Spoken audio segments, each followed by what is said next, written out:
começando mais um Papo.com. Hoje vamos falar sobre o aumento do HIV no Brasil e suas formas de tratamento. Para conversar com a gente hoje, convidamos o infectologista Adilson Cavalcante. Tudo bem, Adilson? Tudo bem, Letícia. Então, para os nossos espectadores começarem a entender um pouco sobre o assunto que a gente vai conversar hoje, me fala, o que é o HIV no Brasil hoje? Me dá um panorama de como ele está sendo tratado.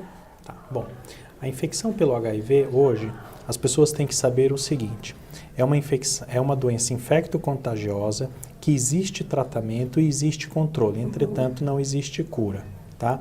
Em relação ao que acontece no mundo e no Brasil, esses números são um pouco assustadores. Então, a gente sabe que no mundo hoje são 35 milhões de pessoas vivendo com a infecção pelo HIV. E no Brasil, estima-se em torno de 700 e 750 mil pessoas com diagnóstico da infecção pelo HIV, tá?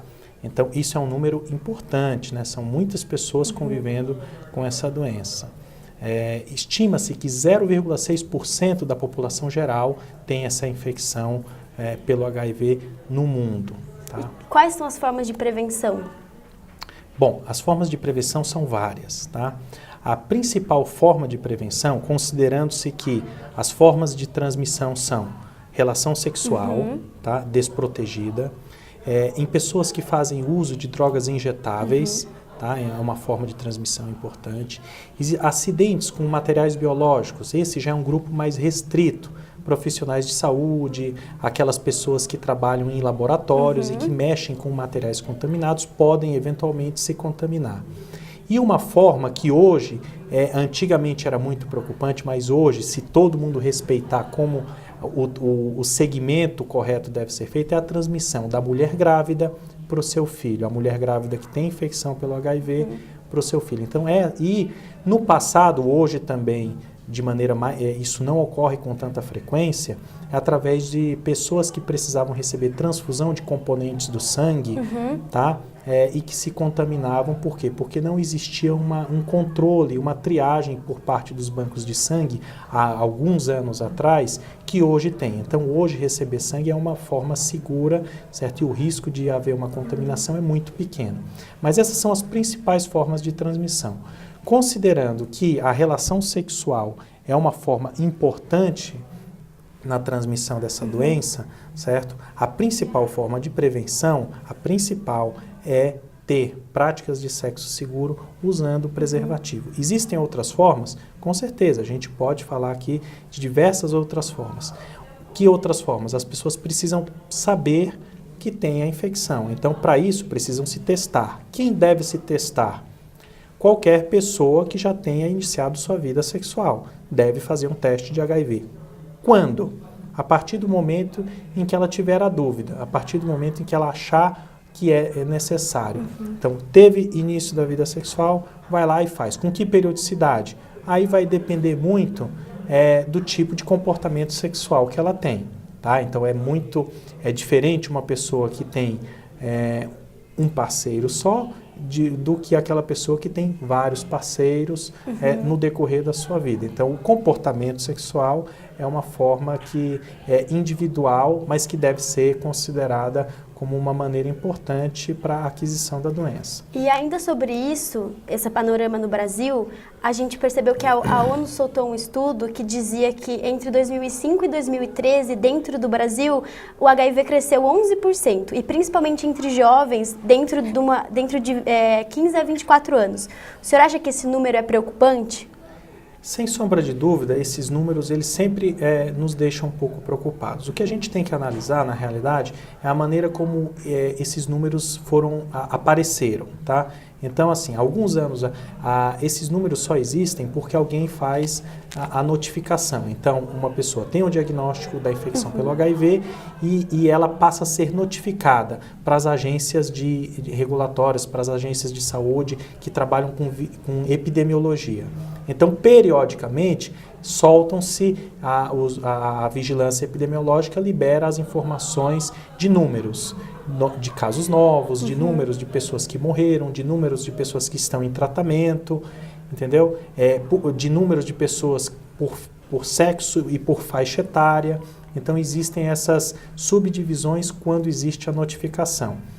No decorrer dos anos, quer dizer, a gente fala de uma doença que a epidemia no mundo começou no início da década de 80. Então a gente já está aí trabalhando com 30 anos que a gente convive com a epidemia do HIV no mundo, tá? E muita coisa aconteceu, inclusive a maneira de se notificar, tá? Então hoje as pessoas notificam mais do que antigamente. Então esses números, 35 milhões de pessoas vivendo no mundo, 700 mil no Brasil, certo? São números que podem estar num momento de estabilidade, como ainda pode ser que existam mais casos de pessoas que têm a doença e que não se testaram ainda, que estão com a doença e não sabem que estão. Por quê? Porque nem todo mundo que tem a infecção pelo HIV tem sintomas de uma doença. Ele pode passar durante anos da sua vida sem sintoma nenhum, certo? A pessoa está rígida, está saudável e o pior, pode estar transmitindo essa doença para outras pessoas saudáveis. De que maneira? Relação sexual desprotegida, compartilhamento de drogas, de seringas nos usuários de drogas injetáveis, tá? Então, é isso que a gente tem que discutir, né? Na realidade, as formas de transmissão, quem tem a doença e que não está fazendo um acompanhamento adequado, para quê? Para que com isso a gente consiga minimizar ao máximo o ciclo de disseminação da doença. Entendi. Doutor, muito obrigada pela participação. A gente volta com mais dessa entrevista no próximo bloco.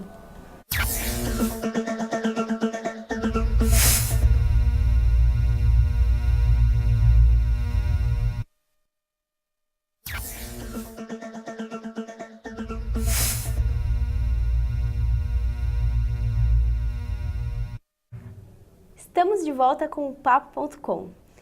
Doutor, a Organização Mundial da Saúde recomendou que pacientes que não têm HIV tomassem um medicamento que se chama antirretroviral. O senhor concorda com isso? O senhor acha que é importante para diminuir a doença no Brasil?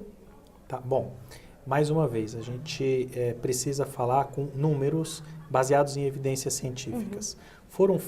Existe um estudo muito importante que foi feito em pessoas que eram casais sorodiscordantes de homens que faziam sexo com homens, onde aquela pessoa que tinha infecção pelo HIV já estava em tratamento com os antirretrovirais que você citou, e o parceiro não tinha infecção pelo HIV e eles estavam entrando nesse estudo para quê?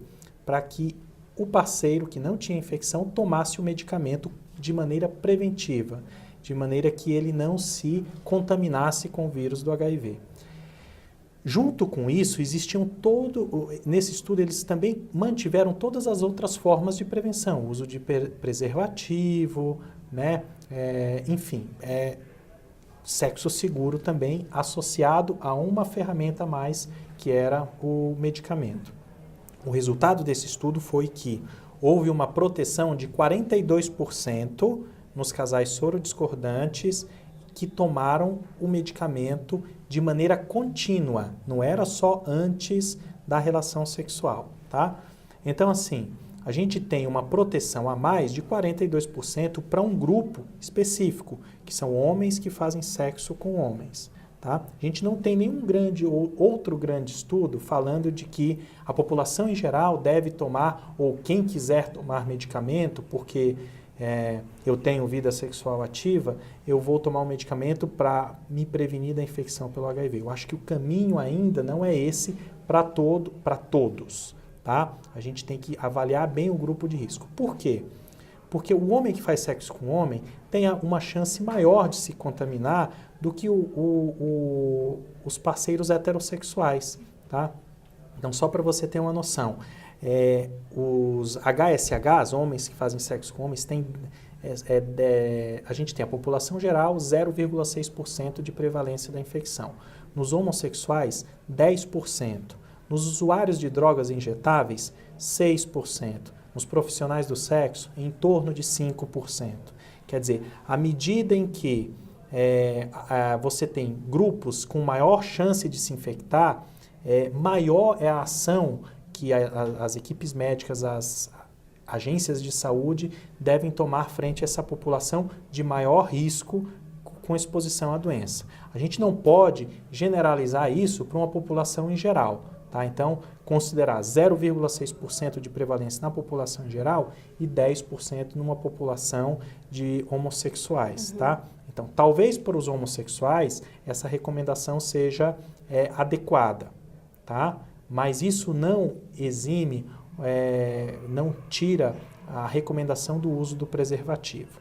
Em relação a quem tem a doença, é importante falar que tratar o mais cedo possível é fundamental, porque a partir do momento em que a pessoa que tem a infecção está em tratamento correto, o vírus ele passa a se tornar indetectável no sangue. Então a chance de transmissão diminui em 96%. Tá? Isso é muito importante. Isso significa que quem tem a doença e toma antirretroviral e a doença está controlada, não precisa mais usar preservativo? Não, não é isso. Certo? A chance de transmissão diminui muito, em 96%, mas a gente ainda trabalha com 4% de chance de transmissão. Então, isso é uma coisa que as pessoas precisam saber. Existe tratamento, existe controle da doença, a pessoa vive muito bem, só que ela ainda pode transmitir. E cura? Existe a cura com os medicamentos? Não, não existe. Esses medicamentos, eles agem de maneira que o vírus ele não se multiplique no sangue, de maneira que ele não ataque o sistema de defesa do infectado e que a pessoa continue com a sua imunidade normal, com a sua saúde controlada. Tá? Para isso, existem outras coisas que a população em geral, quem tem e quem não tem HIV, mas quem tem HIV principalmente, certo? Também tem uma qualidade de vida boa. Então, não fume, não use drogas, faça atividade física, alimente-se bem, tá? Por quê? Porque também tem que tomar remédio, tá? Então, tudo isso são coisas que, no consultório, o médico deve orientar para os seus pacientes. E, doutor, você acha que pela qualidade de vida que o soro positivo tem hoje em dia, os jovens têm menos medo da doença do que os jovens dos anos 80? Isso é uma coisa que é polêmica e me preocupa muito, porque assim, o número de pessoas jovens entre 15 e 24 anos que estão se infectando é um número considerável, tá? Existe tratamento? Existe. As drogas são seguras? São. Mas é uma doença, certo? Não deixa de ser uma doença. Então a pessoa vai viver bem? Vai viver bem com a doença, desde que seja seguida com uma equipe médica, com uma equipe de saúde capacitada para isso, tá? Mas a gente tem que trabalhar com o antes, com a prevenção. A comunicação é fundamental. A informação tem que chegar para as pessoas de maneira que, mesmo existindo tratamento, a prevenção é primordial. E o senhor acha que existe uma vacina? Existe uma vacina que pode ser feita para melhorar isso? Bom, então assim, cura não há, tá?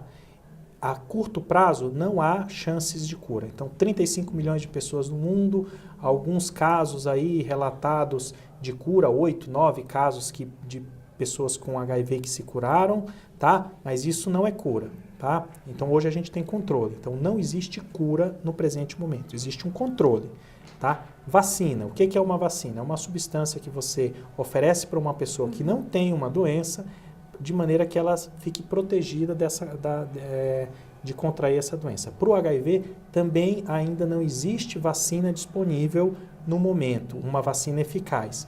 Há muitos anos já se estudam o desenvolvimento de vacinas para a prevenção da infecção pelo HIV. Entretanto, nenhuma dessas vacinas que foi testada até o presente momento, hoje, tá, em 2014, nenhuma delas foi eficaz para a prevenção da doença. Doutor, portanto, não há cura, não há vacinas para a infecção pelo HIV. Última pergunta. Quantas pessoas morrem de HIV no mundo hoje? Pois isso é importante, porque nós estamos aqui há 15 minutos falando, certo? E são 3 mortes por minuto.